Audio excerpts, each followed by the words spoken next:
Hey, Court, you looking forward to Disregard the Vampire? You bet I am. It's going to be great. We have got some awesome talent. The actors are on point. The crew is killer. And the script, well, you and I wrote it, so it's pretty good too, I think.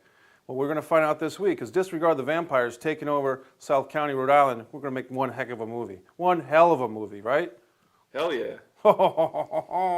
Disregard the Vampire, coming your way this week. Cast and crew, we all thank you.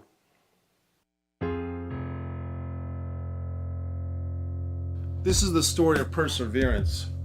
This is the story of a cast and crew coming together despite all odds, even overcoming death to form a project.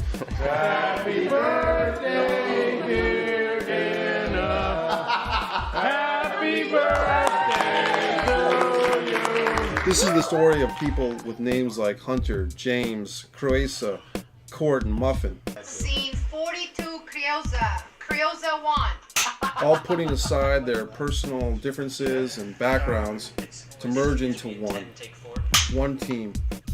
This is the story of an unknown man, a man named Scorpio from Pawtucket, Rhode Island, a musician who put on an actor cape and flew in to save the day. This is the story of my cast, talented people with names like Gina, Anna, and Jose, who somehow I feel like I let them down. Your regrets are for those that hurt other people. But shame is for those that hurt themselves. This is my story. My name is Mike Messier, and I'm a struggling everything, trying to get somewhere, anywhere, to get beyond my own state and the state of Rhode Island. This is our story, and you can or cannot.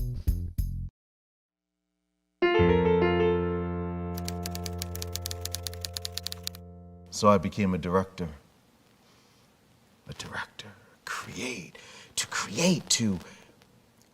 To control. My name is Mike Messier, not the hockey player. For 15 years, I've been trying to make movies. The biggest obstacles have been money and perhaps my own negative attitude. After many stalled and backburnered projects, I was just about to give up. But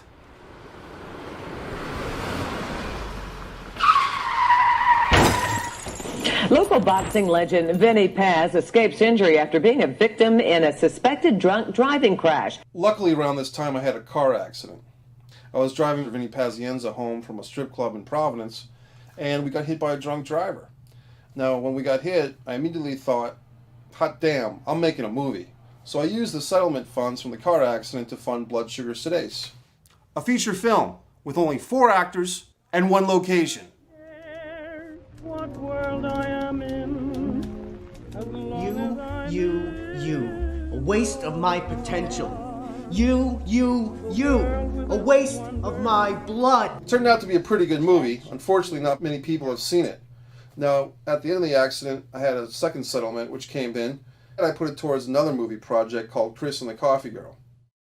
I see you fixating on that one woman, Chris. What's your name, Penny? Penny the Coffee Girl? Chris and the Coffee Girl. Huh. Sounds like an interesting movie. A romantic comedy about a nerdy guy, played by me, who gets help from a talking pickup artist book to pursue the coffee girl of his dreams. We had a bunch of pro wrestlers attached, and we really worked hard on it, with table reads, auditions, and even an ill-fated filming of voiceovers in Philadelphia.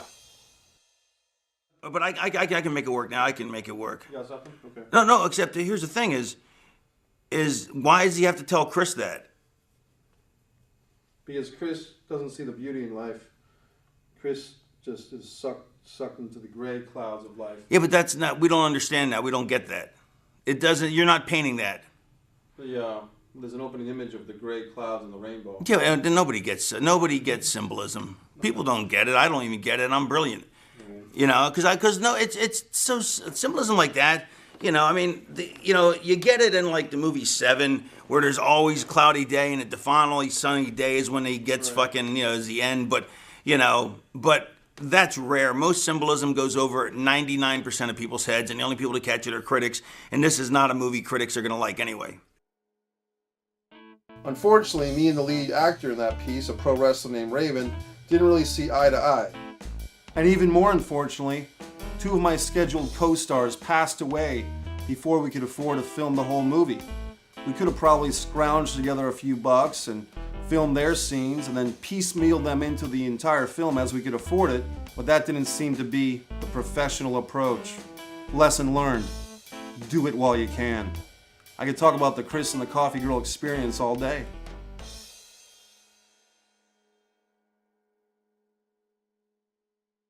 You ever get writer's block? No. You're the artist. Now all this time I was ignoring my first project that I really put my heart into. Go out, get some life experience. That's what makes an interesting writer. Well, God's Country is a 15-minute short based on scenes from a full-length script I've written called Wrestling with Sanity, which is about the anguish of mental illness against the escapism of pro wrestling entertainment. I'm trying to get funding for the feature to be made, but making a short on a low budget is a great first step. What kind of budget were you dealing with here? If I just... Pocket change? Pocket change. We scrounged together any nickels, dimes, dollars we can put, but the actors pretty much worked for free. We had 2 cameras, natural light, in an indoor apartment that had a lot of windows. That's it. Sometimes I wish things were still that simple. Less people, less money, less time, less equipment, less hassles. And sometimes I feel like if I had just stayed with Wrestling with Sanity, my whole life and my whole career would have taken on a whole different path. But, sad story short, we never finished that project either. If I produced a sequel first, will it spawn interest in the prequel? And that's the movie I really want to make. Somehow, these existential themes about pro wrestling and angst don't really go away. They just remanifest.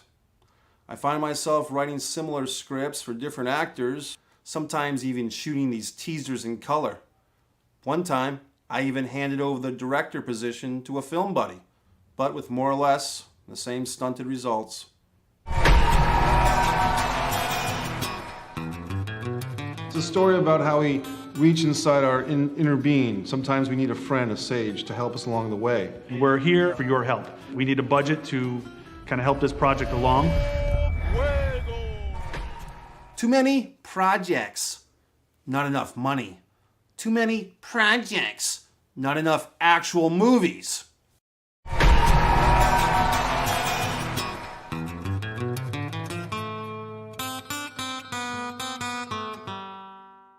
Too many dreams, too many ideas, too many plans not put into action. I'm drowning in my own imagination. I don't have a handle on it. Creation. The way to create is to create. I think it's important that you really focus on one thing at a time in order to accomplish your goal. And that's what I did with Disregard the Vampire. If the pen is mightier than the sword, then the mind from which the hand writes is certainly the mightiest beast of them all. This is Cafe Zog, a place I've attended many times as a patron. I have a writers group here called Writers of Wickenen, named after the street Cafe Zog is on. I brought the original 33-page script, at the time simply titled Disregard, to the writers group.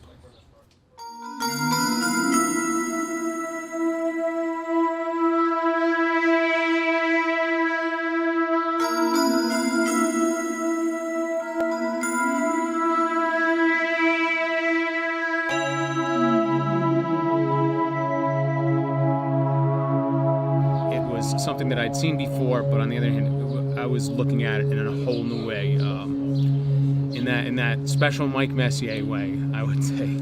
I was confused by what the story was about. The dialogue reminded me of literature. The women were objects of the men's lust. Women are opinionated, they're strong, and I didn't feel like the women were portrayed in the best light. They slaughtered it. I mean, they really manhandled it poorly. They just didn't like it. They didn't understand it. I told myself, or maybe God told me, don't listen to them. They don't know what they're talking about. This is a great script. Stick to your guns. But there was one member of the Writers of Wickenen group who, although originally skeptical, saw something in the script he could attach to. Court Fisk would take this dialogue-dominated script and add action lines and some weird references to a closet that I never quite understood. We'll meet Court later.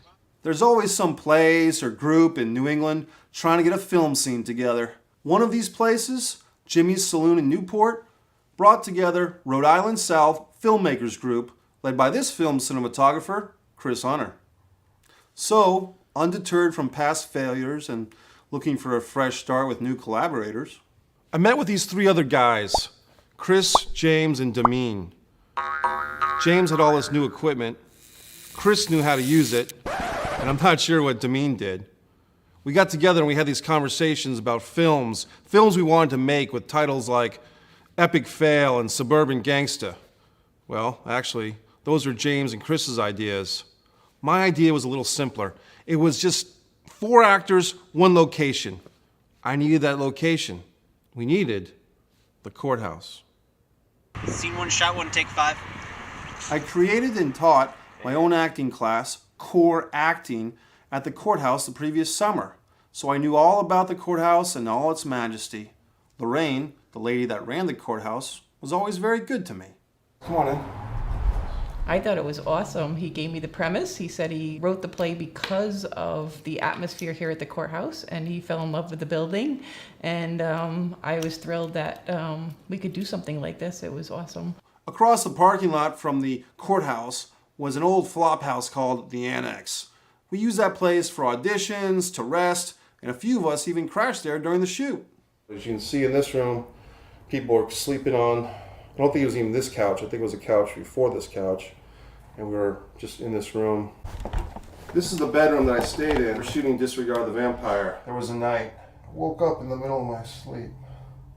I'm a vampire! You can't scream that loud. Oh, sorry. Yeah, it's gonna sound like, you gotta do it half that volume, I would say. I looked to the top of the room and I screamed, I am a vampire, and whoever messes with me shall die. I am a vampire! You know, just like the top of his lungs. Possessed by the spirit of the vampire. There's actually an oven in the bathroom, which is a little unusual. Mike explained to me a little bit about the movie, and the first thing I thought of was the green room upstairs and how unique that room was, and I thought it would be a great room to do things in. The high ceilings, I think, helped a lot with the lighting and all that kind of stuff, and it was amazing to watch them transform this building into the vampire's lair. It was very cool.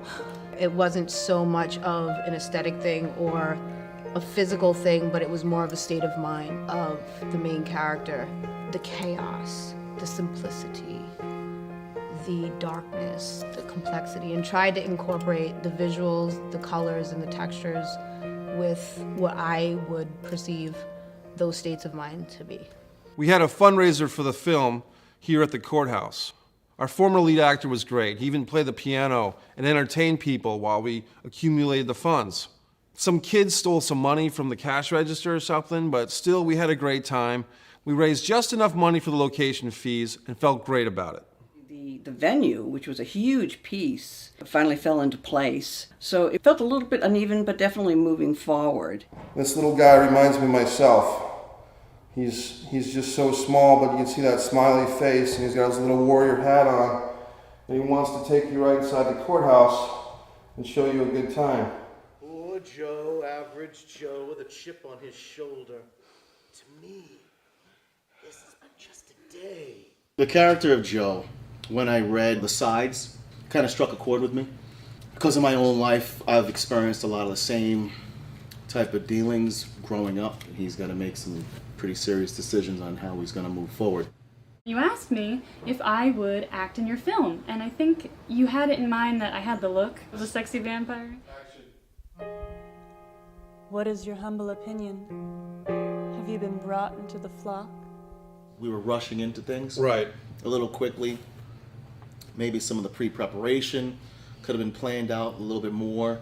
We didn't start with a safety meeting or a production meeting where generally it's the director or the AD or whoever sort of lays out the day for everyone. We planned to shoot in early March, when the tough New England weather usually breaks and before other local film projects get going. But then This massive snowstorm was predicted, and although that was eventually proven to be way overblown, it was tragically too late. Citing safety first, I had already abridged our shooting schedule. Lesson learned? Fuck the snow.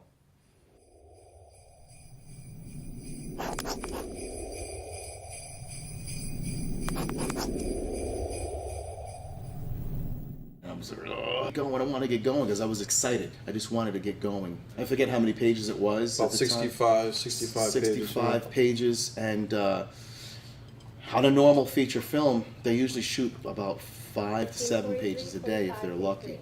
We were pushing it. And now with holding off on Monday and Tuesday because of the snowstorm, I was like, oh, I don't even know how we're going to get through the whole story. Oh, it hurts. Pain hurts. Pain is living. We got 6 out of 7 pages shot the first day. Not bad, especially considering we didn't have a shot list. A shot list is when a director and a cinematographer get together and they review the script and they look at the locations and they determine together how the camera will be set up to capture different shots, what equipment to use, lenses, how long shots will take. That actually helps determine how long the overall day will run. The shot lists weren't even created at all until the day of. It had to happen that way because the script was being rewritten each night. I did not feel it was where I was wanted to be. It was kind of a heavy compromise. Scene 15, take 1A.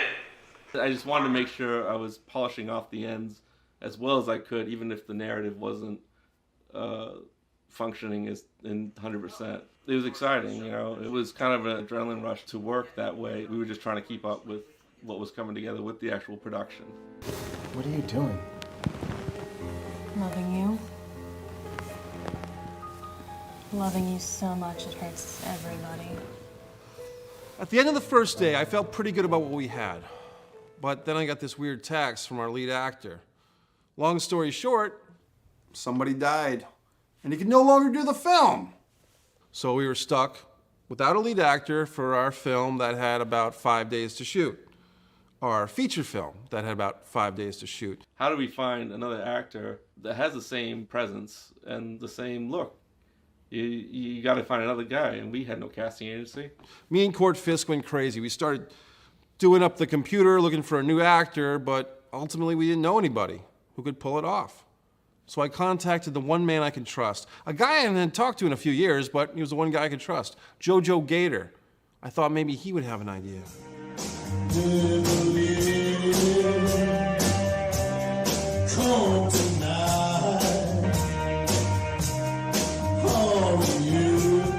Jojo Gator is one of those guys that's always up to something, and it's usually not very good. But Jojo and I are both artists, entrepreneurs, and most importantly, survivors of a little ghetto we call Silver Lake, Rhode Island. Even the way Jojo and I met was kind of special, at a place where people go to get better. But I did know Jojo had a new band, and the singer was very unique.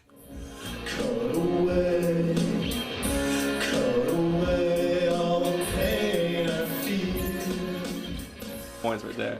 He's got a presence, he can play piano, he can learn lines. So I was like, okay, I'm improving already. You know, it's not unheard of for an indie movie set to lose a lead actor, but it's unheard of to replace him within less than a few hours.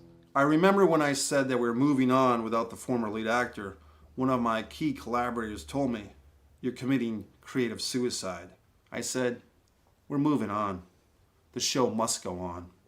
So Scorpio jumped into that lake of fire with us, and we were swimming towards glory. I could see where the people who had scenes directly with our lead character would be kind of nervous about it. And would they like to have had another month before? Sure, but we didn't have that. This was the week, this was the time we had. That was not just a huge monkey wrench, that was like a devastation because you put together location, crew, schedule, everything was there. And so it was actually really impressive. You got another actor the next day, Scorpio, and he was great. It fit the groove so well. Even though the character that he was supposed to play was kind of a little different, but he snatched it right up. Your foresight in saying, we're not going to cancel it and we're going to go ahead and film it, that forced you to have to find a replacement, and you did. He that has fire shall prevail. Sometimes your hand has to be forced to the fire, and your mind starts working quickly, and you start firing off, brainstorming, and you get these ideas, and sometimes there's a nugget of gold in there. Yeah. A lot of times there is, and that's what you were able to find. We started late on the second day to acclimate Scorpio to the movie. Since he was fresh to this project and just given the script, I had to take him aside and work with him, get him to know the character and what he was doing. I had butterflies. Yeah. You know, I had never acted in a film before. Right. I have obviously performed on stage during my shows, and I view that as all the same. It's performance art. Right, forest path to do battle with the sorcerer. It was sort of, if you guys can help me in any way, Yeah. I need it. Sorry. It's okay, buddy. You got this. Everyone was so appreciative and helpful, and it just flowed. So we just kept on trucking. In my heart, I knew I was bullshitting people. We really didn't have a plan or a schedule, but I just wanted to keep this thing going. People had already taken time out of their work and their lives, away from their families and their friends, to be with us at the courthouse. I was stuck in a jam. I didn't know what else to do, but I wanted to do something. I'm guilty. I am guilty. Of what? Of you. We had a local reporter come and take some photographs. I pretended like I knew what I was doing. He even thought so, but it was obvious to the key cast and crew that I didn't know what was going on. It was more painfully obvious to myself. Things were just falling apart. Mike Messier is very open-minded, which is terrific. At the same time, though, if you stop and let yourself be influenced by everyone who voices an opinion, then that can impede progress. I think I screamed at somebody. I'm like, no, one person talked to me. That's it. I felt so bad that I yelled, but it's like, it actually went better because that one person was that go-to person. She was doing hair and makeup for people and then suddenly had to change it, and then everyone was like, you know, waiting for her. Being told one scene by one person and the other, it was just like, okay, like, this is the wrong makeup for that. That's not what we agreed. It was time consuming. I think that was the biggest stress thing for me. There was not one really central, strong enough presence on site. It was like too many cooks in the kitchen, but none of them knew how to cook. The schedule, it was a little chaotic. Yes. At least for me anyway. And for some reason, I focused on what I call the soliloquies. That Right. 4 or 5 page soliloquy that just went on. I just had a feeling that was going to be the first scene I was going to do. Oh, but theater. Theater, that is my love. And lo and behold, when I came on Friday morning, that's exactly what we did. It is the classic embodiment of the human spirit, of the human soul. For whatever reason, on that Friday, things started to come together. We shot in this room with a piano scene. Anna was playing the piano and Scorpio was doing his thing. Then we shot in the master's chambers. We had a really long day, but things were coming together. I started feeling great about it. Maybe it was because after all the bullshit and crap, we just focused our energies and started to make a movie. Things were feeling great. It's such a difficult riddle to figure out, isn't it? What's that, my sweet? Life.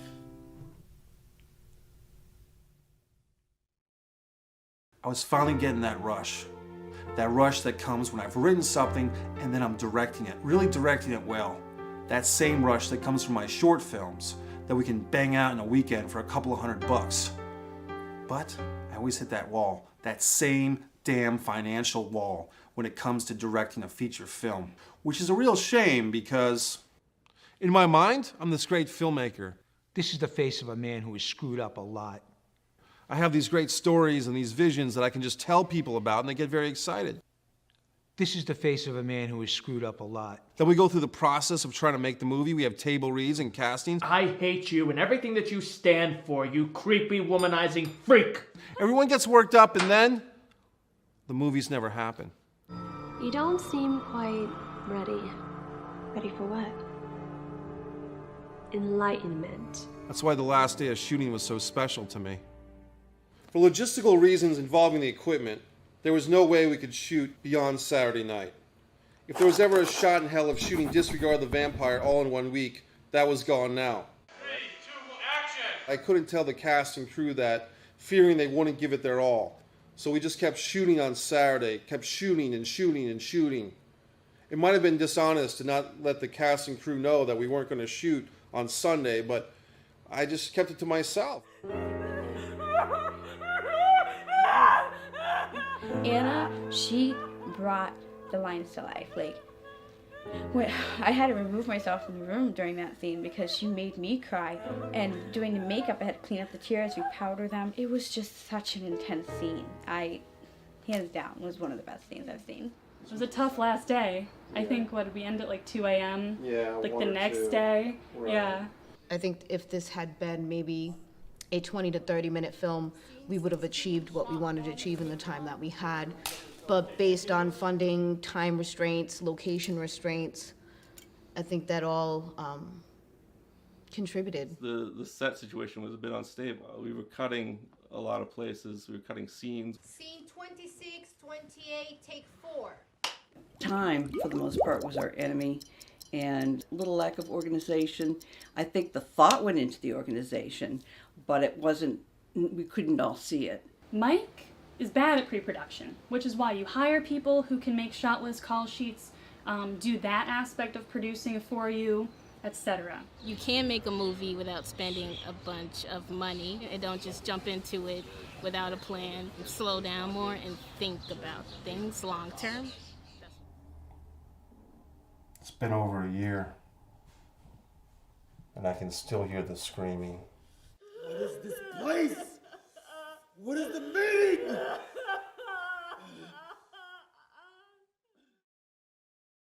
Disregard the Vampire happened for a reason, and that's not a bad thing. It doesn't mean a negative thing. And now it's evolved. You're always going to come up against obstacles. And that's part of the art of filmmaking, is how to overcome those obstacles.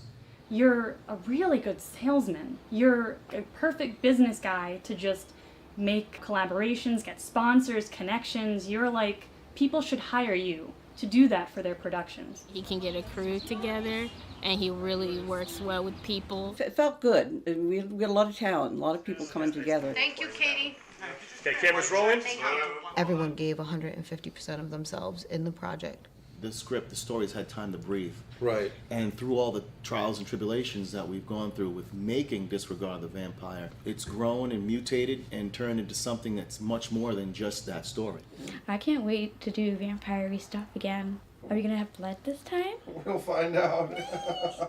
You know, I say sometimes embrace your fears. And that's what I think separates a lot of artists from other people who, you know, they either give up on their dream or just don't feel they can do it.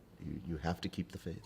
I hope one day I'm sitting in a theater beside you, watching the film. Yeah. That's all I have to say about that. Get her done. If you want to do something, you scratch at it, and eventually you'll have it all come together. I can't wait to see the next chapter. I really can't.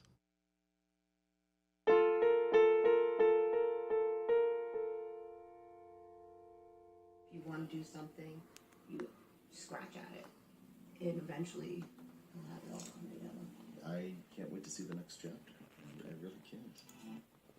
In the subsequent months, I obtained the whole screenplay credit and rights to Disregard the Vampire from my co-writer. I even had a teaser made for the project, but I retitled the project Distance from Avalon. This Distance from Avalon teaser made it to several international film festivals, for festivals all the way from Transylvania to Africa to Russia, Kenya, and even to Los Angeles, New York, and Rhode Island. Feeling this momentum, I took my case to the local media, seeing if I could get this Distance from Avalon fully financed and filmed. But sometimes I feel like I'm just talking to myself.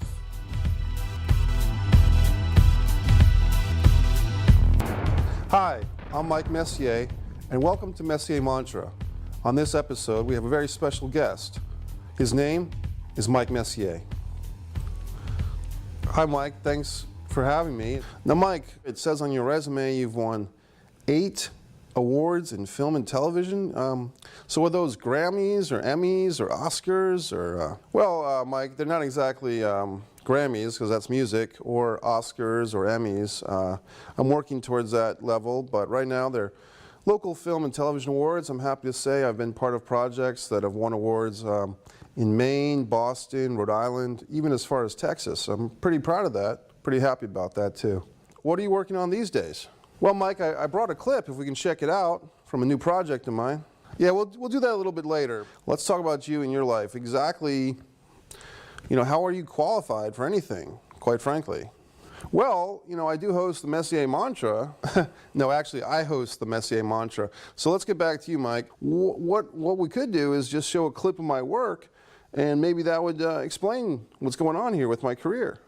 Well, we'll get to that later. Well, I'd like to show my clip if I could. I'd like to, show my clip about, one of my projects if I could. All right, we'll show the clip. Okay, we'll show the clip. It's a feature film script that I'm trying to raise the money to make this story, this project.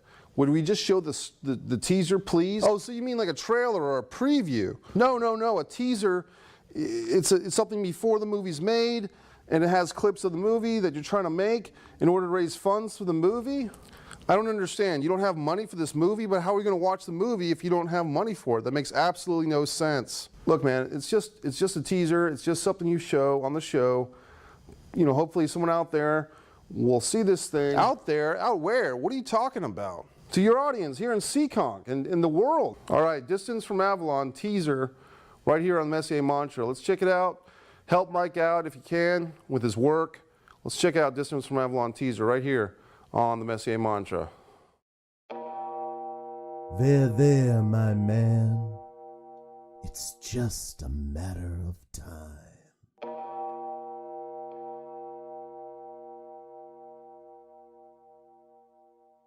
So you're the man of the house. Did I ever tell you about the man lost in the prison? He was a troubled man. Is that me? Am I that man in the prison? No, sir, you are not. Is that to disregard me? Do you mean to disregard me, sir? No! Prisoners of pain. And no one here gets out alive. God, have you forsaken me? Time before the dying and the dead reunite.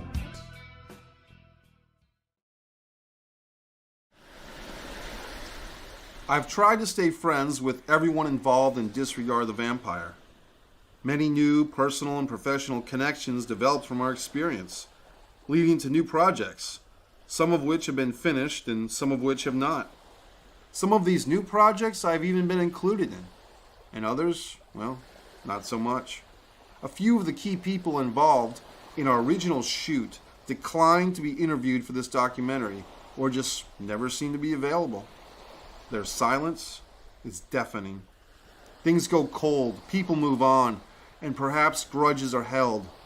I call it being disregarded.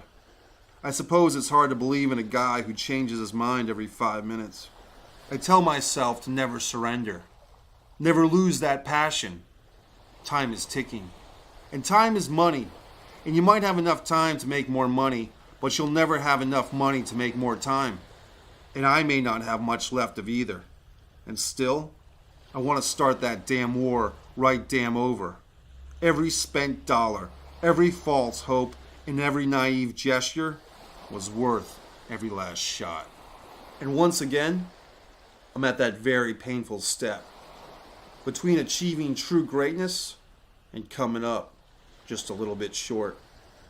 So for those that might ask, why take the chance? I can't explain it. You either do it or you don't. This is the ride we take. This is the life we lead. This is the vampire we disregard.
There's always hope. As long as I'm still breathing.